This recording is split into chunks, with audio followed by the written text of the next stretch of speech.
el tema lo he titulado A Toda Madre. Hoy en día, ser mamá es más difícil que nunca, pues las expectativas son cada vez más elevadas.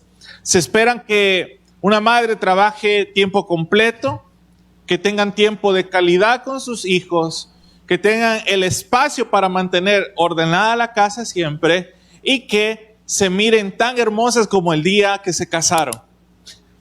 Las expectativas de una madre se vuelven cada vez más altas y a lo que muchos también ya considerar de que no tienen como que suficiente compensación.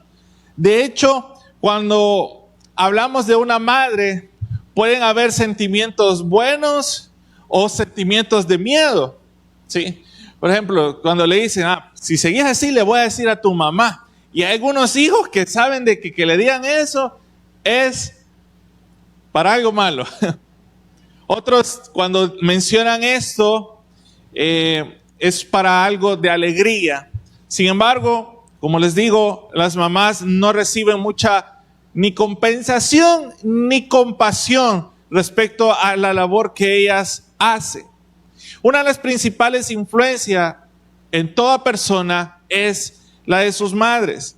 Ninguna fuerza política, ninguna religión se puede comparar con el impacto que una madre tiene con sus hijos.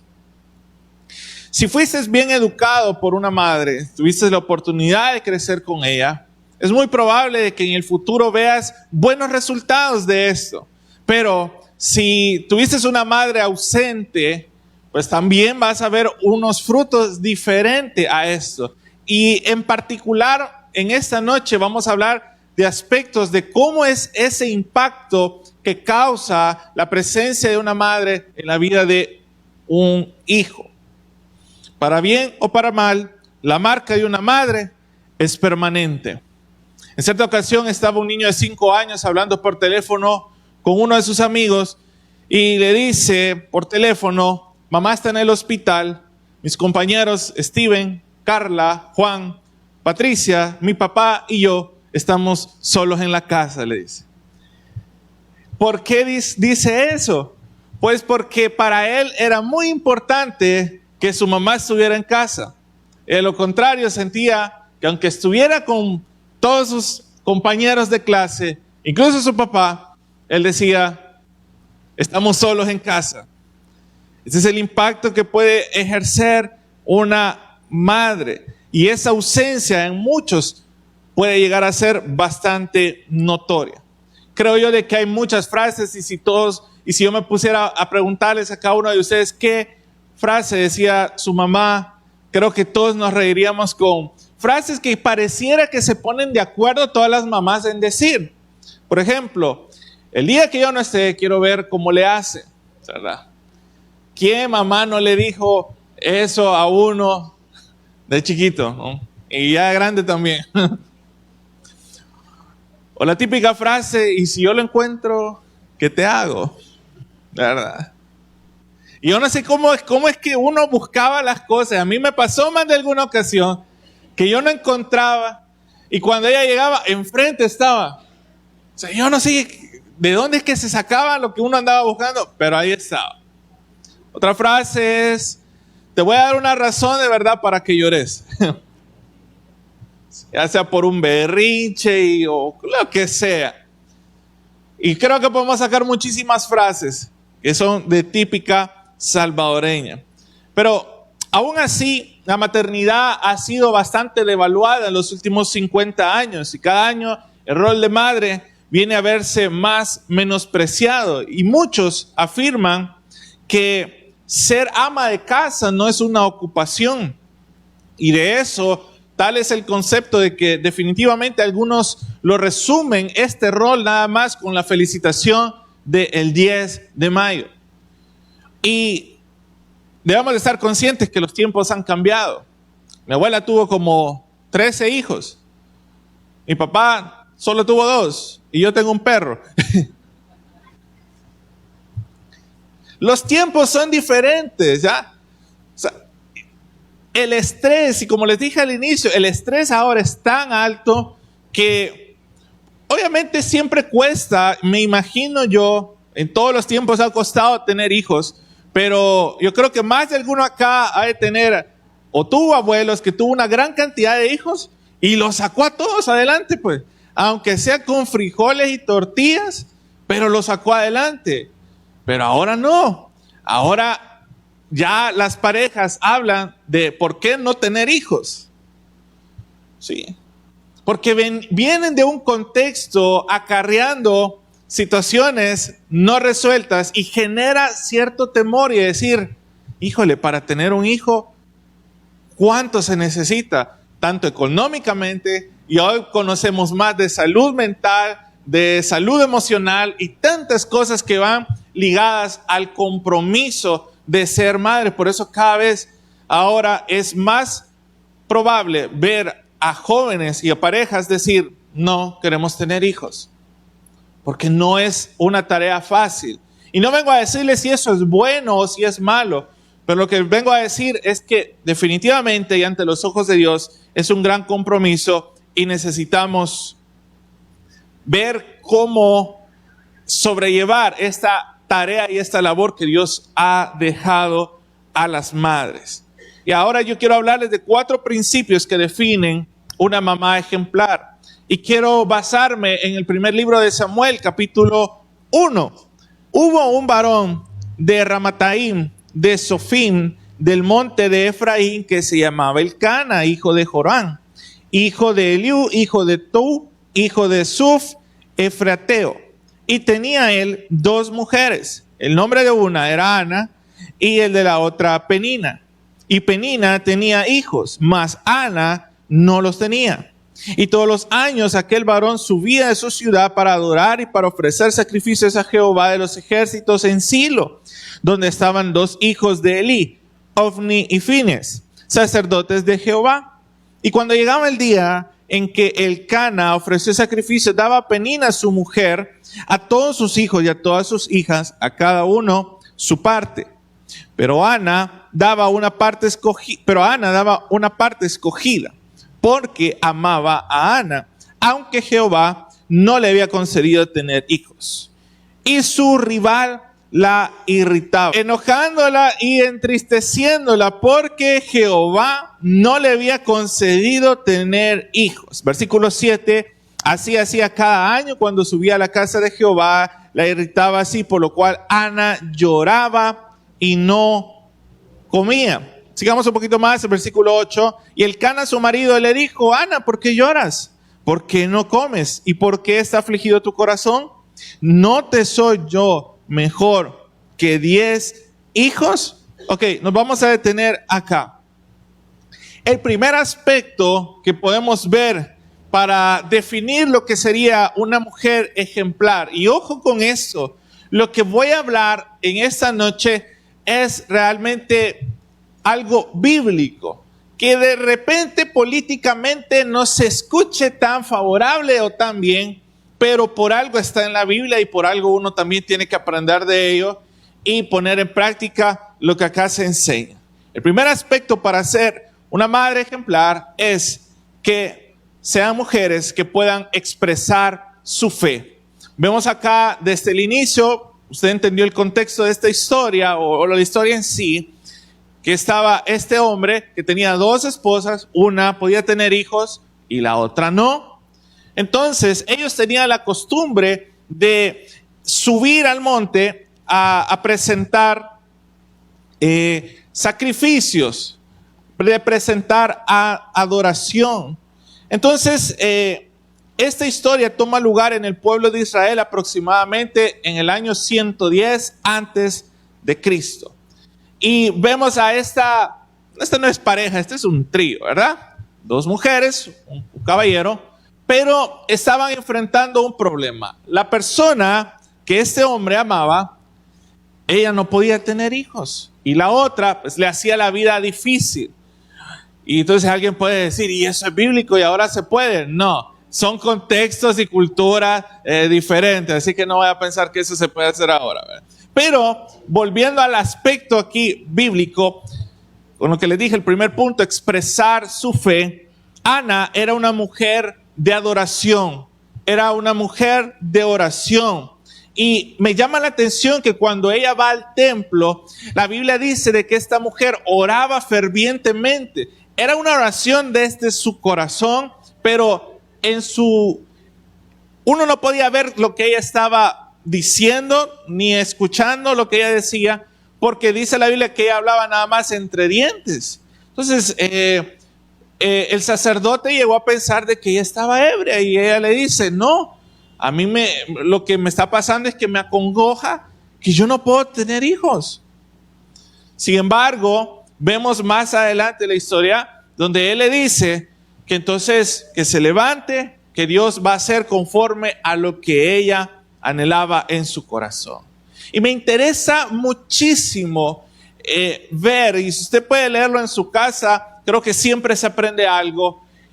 Ella cuando le oraba a Dios, no lo hacía en forma de reclamo, no lo hacía con típicas frases de algunos que creen que eso es bueno, Señor, yo decreto, yo declaro y yo arrebato. No, ella oraba y decía, Señor, si a ti te placiera acordarte de mí, concédeme un hijo y yo lo voy a dedicar a ti.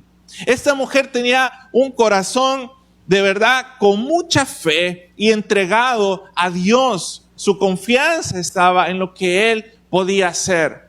Y eso es tan importante notar porque esta forma de expresión de fe es algo que marcó por completo la vida de su hijo cuando vemos más adelante que Dios hace el milagro.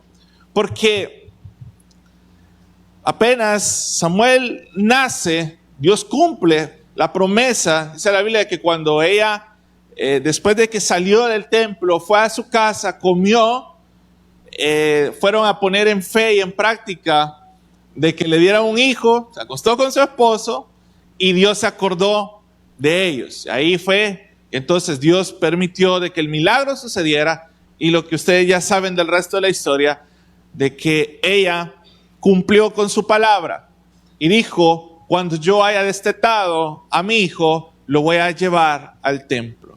Una mujer de fe, una mujer que definitivamente supo de dónde provenía su milagro. Por esa razón, jamás debemos dejar la fe de nuestros hijos a la casualidad o a la suerte. Es necesario transmitir la fe y no dejar la espiritualidad como simple coincidencia. Como decía nuestro pastor el miércoles, hay muchos padres que de repente pueden decir, si quiere ir mi hijo a la iglesia, que vaya, y si no quiere, pues no hay problema. La espiritualidad es algo tan importante que si un padre no está muy atento a poder afirmar estos aspectos en su hijo, probablemente cuando crezca le va a costar más. Por eso la Biblia dice, instruye al niño en su camino y aun cuando fuere viejo, no se apartará de él.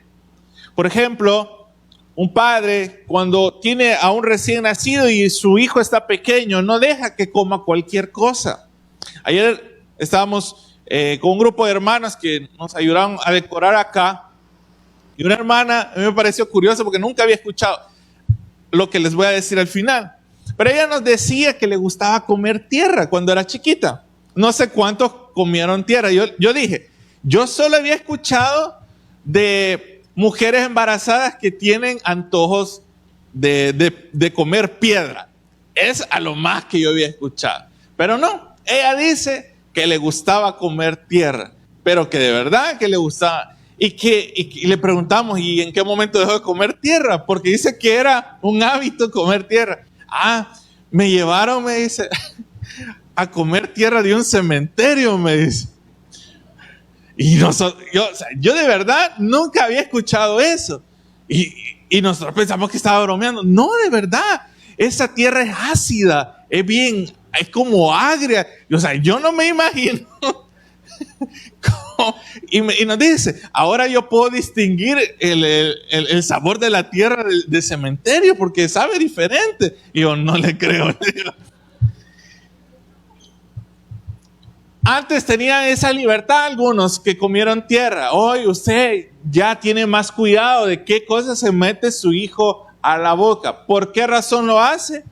Porque usted vela por su hijo, por su hija, que esté bien, ¿verdad? También, por ejemplo, los padres, las madres no dejan de que sus hijos jueguen en cualquier lugar porque saben de que de repente pueden estar en riesgo. Sí, las mamás, la frase que dice, bueno, y si él se tira un barranco, vos también te vas a tirarles. También otra frase de mamás, ¿verdad? Por eso, no juegues a la ruleta con la eternidad de tus hijos.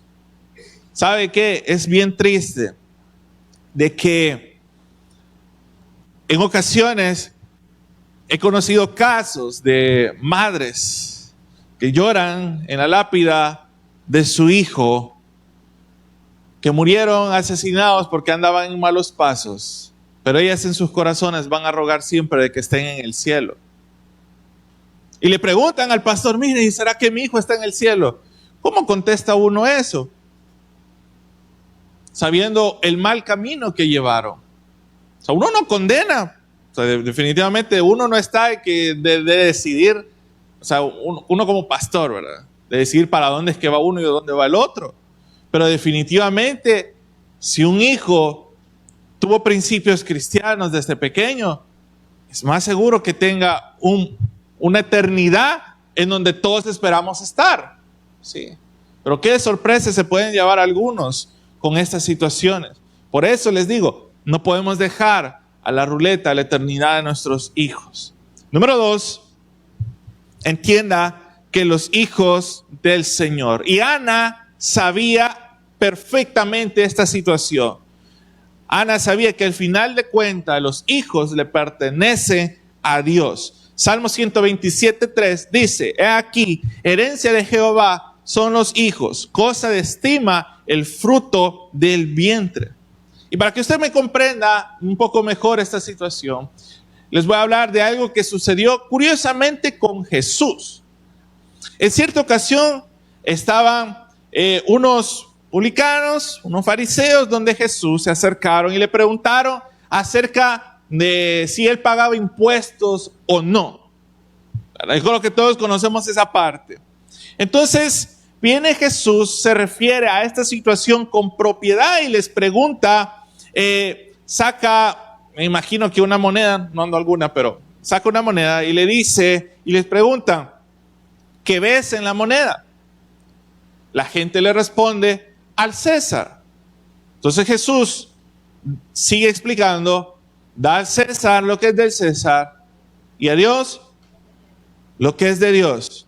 Ahora, ¿qué tiene de importante esto con el tema ahora? Y créame que tiene un punto bastante profundo en esto, porque Jesús representó la cara del César que estaba en la moneda y dice, lo que es del César, al César, lo que es de Dios, a Dios.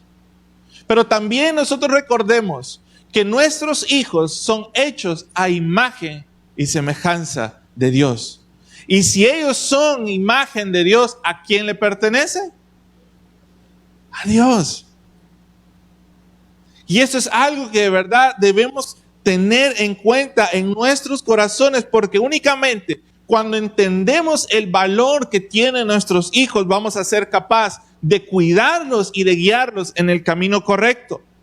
Cuando usted le prestan algo, yo porque así aprendí, cuando a mí me prestaban algo, yo tenía que devolverlo igual de intacto de como me lo habían entregado.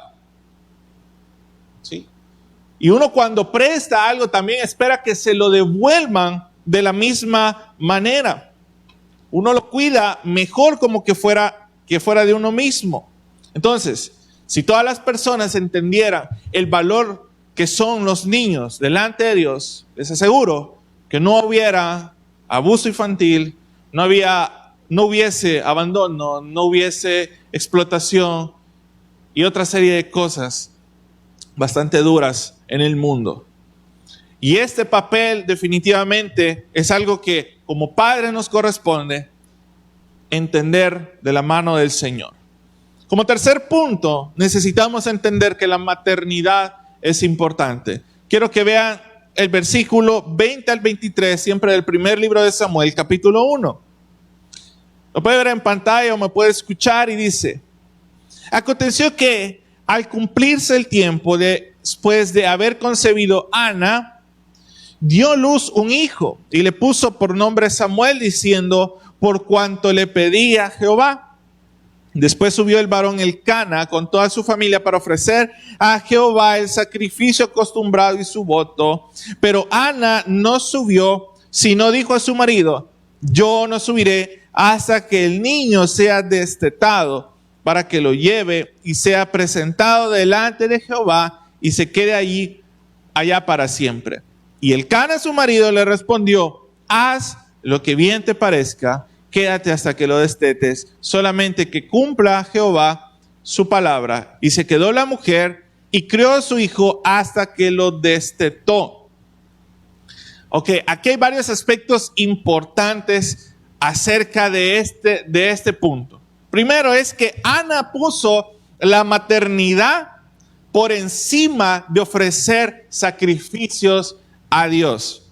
Y eso es bastante curioso realmente, porque era una costumbre como cultural, bíblica, ir a ofrecer sacrificios, pero en este momento ella entendía que tenía un papel, en ese momento incluso más importante que ofrecer un sacrificio, era cuidar a su recién nacido.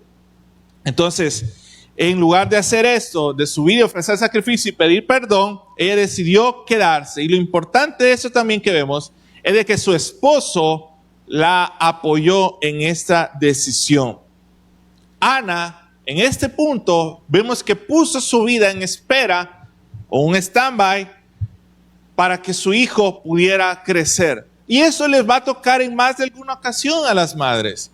Si tuvieron la oportunidad quizás de criar a su hijo en pareja, lo más recomendable es que el esposo pueda trabajar y la esposa pueda cuidar a su hijo. Y ya les voy a explicar por qué antes de que vayan a irse por otro lado. Ana, aquí vemos de que entiende y reconoce el valor de los primeros años de la vida de su hijo. Y eso es importante notarlo por la siguiente razón. Los bebés nacen como seres inadaptados. Usted se da cuenta, un bebé no sabe hacer nada. Nada. O sea, los bebés son los seres en más lento aprendizaje en todo el mundo, en todas las criaturas que existen. No pueden controlar sus movimientos, sus necesidades las hacen cuando andan ganas. Si tienen hambre a las 2 de la mañana pueden llorar si quieren y uno los tiene que atender. No se sienten mal cuando hacen berrinche o cuando se orinan o cuando te vomitan en el hombro. ¿Ya? Para ellos no hay nada difícil en esto. Entonces, las mamás son las encargadas en enseñarles a ser personas. Ese es el trabajo de la madre, enseñarle a ser una persona a ese bebé que no tiene mayor conocimiento, que vive en su inocencia completa, y es de esa manera que se va desarrollando como personas. Me llama la atención que los bebés son el fruto de un ciclo diseñado por Dios, y este ciclo se repite cada 4 horas. Y este ciclo son enseñanzas y aprendizajes constantes de ciertas actitudes que uno les va enseñando cientos de veces hasta que por fin puedan valerse por sí mismos. Y esto les permite a ellos grabar patrones de comportamiento y de asociación para que ellos generen conciencia y ese aprendizaje que tienen en los primeros años de su vida son comportamientos que incluso pueden llegar hasta la adultez. Por eso los primeros años de un bebé son tan importantes y el comportamiento que ellos tienen mucho que ver en esta variación de los ciclos que tienen cada 4 horas, en los cuales hay una tensión constante. Por eso, entre estos ciclos hay 4 etapas muy importantes que considerar. Primero, que el bebé tiene una necesidad, ya sea que tiene hambre, ya sea que algo le duele, ya sea que tiene frío o que está irritado, llama o busca la manera en la cual hacer llegar una información de algo que necesita. La segunda etapa es que expresa necesidades a través de una rabieta o una reacción. Puede ser llorando o puede ser riendo. Una tercera etapa es que la necesidad es satisfecha.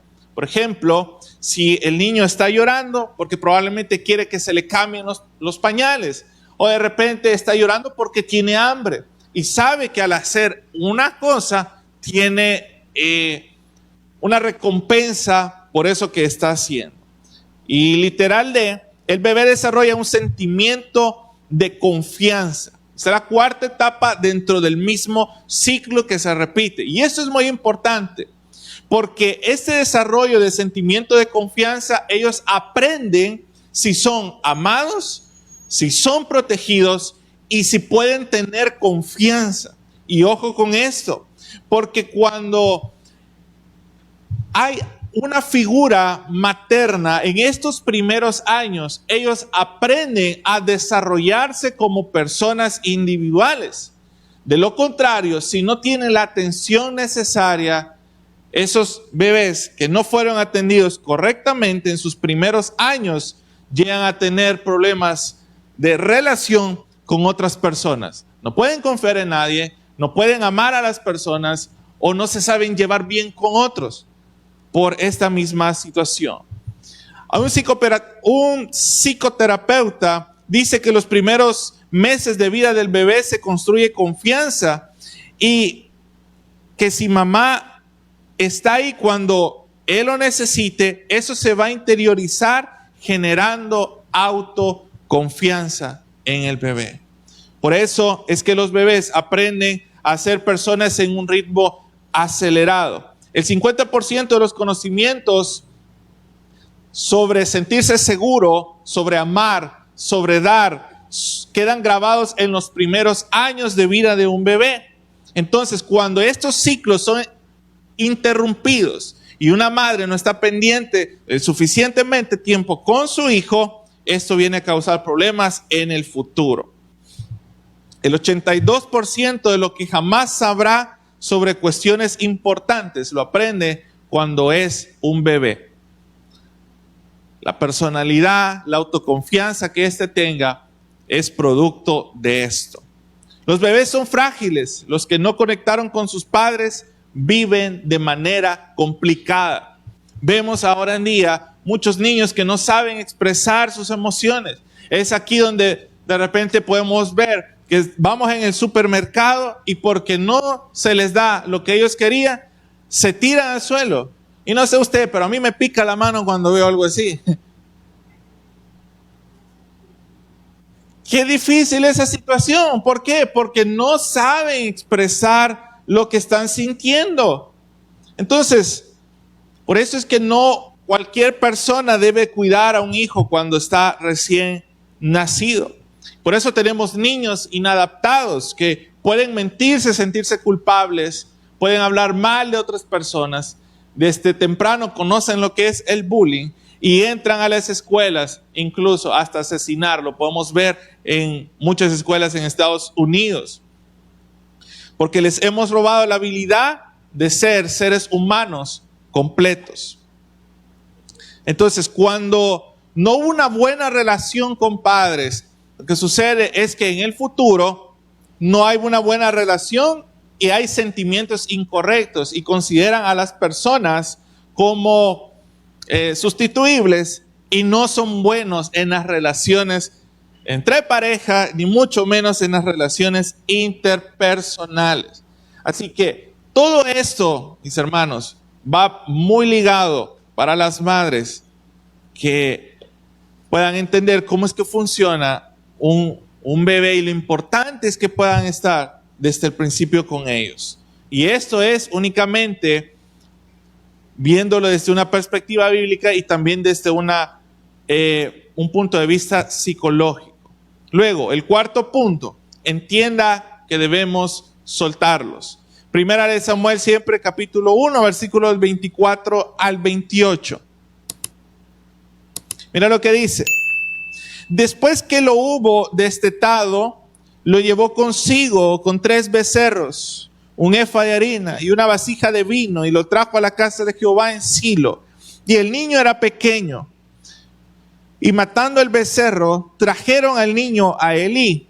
Y ella dijo: oh Señor mío, vive tu alma, Señor mío. Yo soy aquella mujer que estuvo aquí junto a ti orando a Jehová. Por este niño oraba, y Jehová me dio lo que le pedí. Yo pues lo dedico también a Jehová todos los días que viva. Será de Jehová. Y adoró allí a Jehová. Hay algo que a mí siempre me ha parecido curioso, y lo digo con propiedad por el hecho que he pasado toda mi vida aquí en iglesia, que tantos padres que vienen a presentar a sus hijos y ya no vuelven a venir a la iglesia. Yo nunca he entendido eso. Es como que si le dicen: bueno, Dios, yo hice el trabajo de tenerlo, ahí lo cuidas vos. No se puede hacer eso. ¿Sí? No le podemos dar a Dios la obligación de cuidar lo que nosotros hicimos. ¿Sí? ¿Me doy a entender? Entonces, algo que de verdad, me acuerdo cuando antes viajaba en bus, a mí se me quebraba el corazón cuando yo miraba a una mujer sosteniendo a un bebé pidiendo dinero en los buses, en los semáforos. A mí me quebraba el corazón. Yo en mi corazón siempre oraba. Yo decía: Señor, ten misericordia de este niño. Porque qué vida realmente pueden llegar a tener así.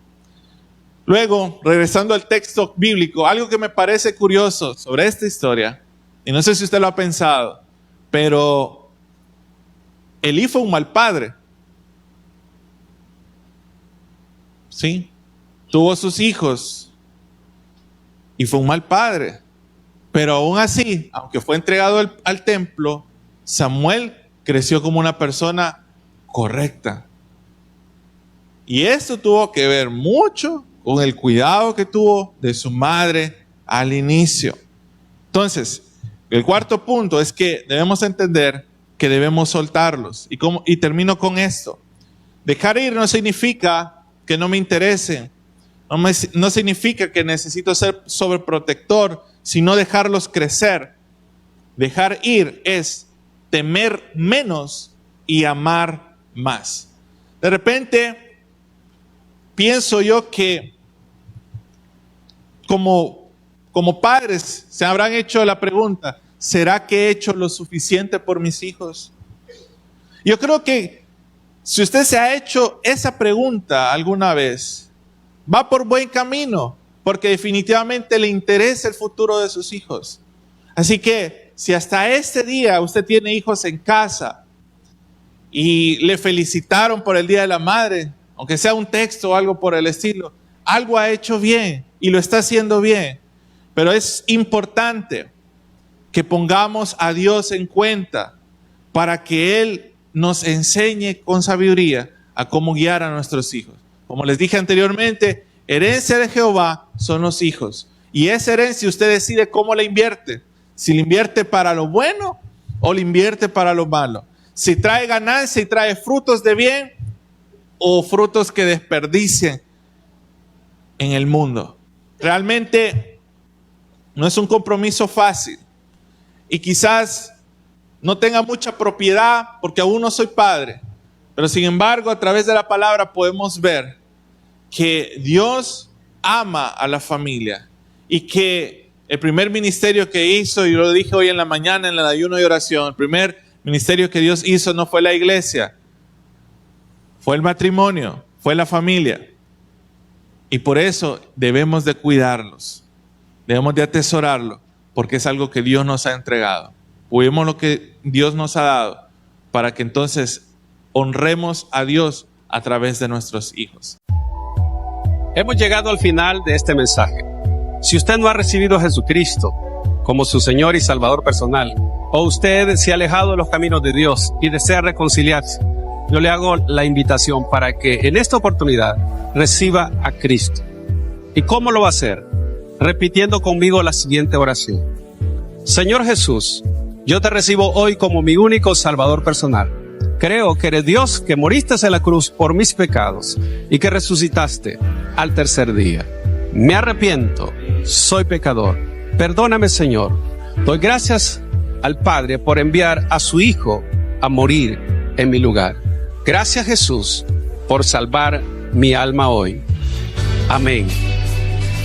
Si usted ha hecho esta oración, yo le invito para que se congregue en una iglesia donde se predique el Evangelio de Jesucristo. Que usted pueda también leer la palabra de Dios para que tenga mayor conocimiento de Él y pueda orar. Orar es platicar con Dios. Y si no, le invitamos a nuestra iglesia, el Tabernáculo de Restauración, acá en Soyapango, con nuestros horarios de día domingo, 8 y 10. Día de semana tenemos 2 servicios, el día miércoles y día viernes a las 6 de la tarde. Todos serán bienvenidos. Que Dios les bendiga.